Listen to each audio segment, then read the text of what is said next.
నమస్కారం. ఈ రోజుకి తెలంగాణలో ప్రజాప్రభుత్వం ఏర్పడి 30 రోజులైంది. ఈ 30 రోజుల్లో ప్రజలకు ప్రజాపాలన అంటే ఏందో, రేవంత్ రెడ్డి గారి నేతృత్వంలో ఏర్పడ్డ ఈ కాంగ్రెస్ ప్రభుత్వం అనుకున్న కార్యక్రమాలన్నీ అద్భుతంగా చకచకా చేసుకుంటూ ముందుకు పోతున్న ఈ ప్రభుత్వంలో అనుకున్న రోజే మా నాయకుడు రాహుల్ గాంధీ గారు కానీ రేవంత్ రెడ్డి గారు కానీ ఇచ్చిన మాట ప్రకారం అనుకున్నట్టే ఎల్బీ స్టేడియంలో ప్రమాణ స్వీకారోత్సవం జరుగుతుండగానే ఇక్కడ ప్రగతి భవన్, అదే ఇప్పటి ప్రజాపాలన భవన్ గడిలు బద్దలు కొట్టడం జరిగింది.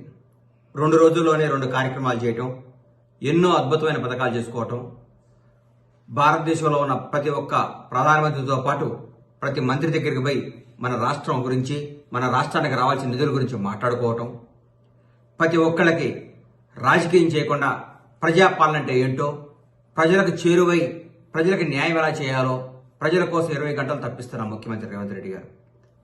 ఇలాంటి ముఖ్యమంత్రి నాకు తెలిసి ఇంతకుముందు పరిపాలన అనుభవం లేకుండా మొట్టమొదటిసారి ఏ మంత్రి పదవి చేపట్టకుండా ముఖ్యమంత్రి పదవి చేపట్టి ప్రజలందరికీ చేరువై అద్భుతమైన పరిపాలన అందిస్తూ భారతదేశంలోనే ప్రతి ఒక్క నాయకుడు ఈరోజు తెలంగాణ రాష్ట్రం గురించి, తెలంగాణ ముఖ్యమంత్రి గురించి మాట్లాడుకుంటుంటే చాలా ఆనందంగా ఉంది.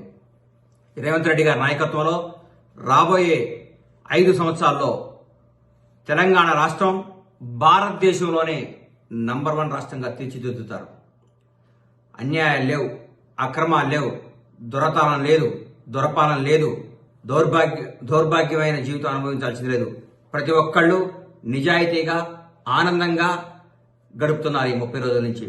దాదాపు ఈ 30 రోజుల్లో 8 కోట్ల పైచిలుకు మహిళలు జియో టికెట్ తెగిందంటే పరిపాలన ఎంత బాగుందో మీరు ఒకసారి ఆలోచించుకోండి.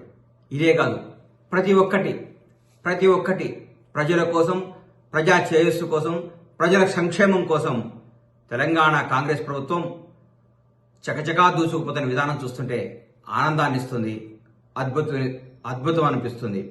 రేవంత్ రెడ్డి గారి నాయకత్వంలో ఇంకా ఎన్నో అద్భుతమైన కార్యక్రమాలు జరగబోతున్నాయి. దయచేసి ప్రతి ఒక్కళ్ళు రేవంత్ రెడ్డి గారి నాయకత్వంలోని కాంగ్రెస్ ప్రభుత్వాన్ని ఆశీర్వదించి మీరందరూ మన రాష్ట్రాన్ని నంబర్ 1 స్థాయికి తీసుకుపోయే విధంగా అందరూ సహకరించాలని కోరుకుంటూ సెలవు తీసుకుంటున్నాను.